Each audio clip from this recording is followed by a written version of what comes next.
बीड जिल्ह्यात रामखाडे कार्यरत आहेत आणि मागील 5 वर्षापासून साधारणतः त्यांचा माझ्याशी संबंध आहे। ज्यावेळेस देवस्थानच्या जमिनींच्या संदर्भातला भ्रष्टाचार कागदपत्रांच्या आधारे त्यांनी माझ्या नजरेस आणून दिला, तेव्हा रामखाडे यांनी माझ्या सल्ल्यानुसार वेगवेगळ्या ठिकाणी तक्रारी दिल्या होत्या, पोलिसांकडे सुद्धा तक्रारी दिल्या, परंतु रामखाडे यांच्या प्रयत्नांना काही यश येत नव्हतं।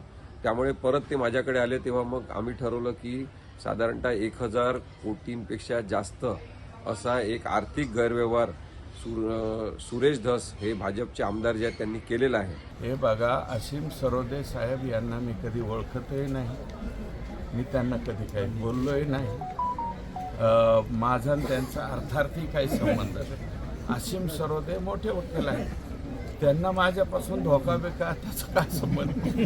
आता अवघड झालं बाबा। आणि लोकशाहीमध्ये आपल्याला कोणाला काही म्हणता येत नाही, फिर्याददाराला सुद्धा काही म्हणता येत नाही की तू अशी फिर्याद देऊ नको, अमकं नको, तमकं नको।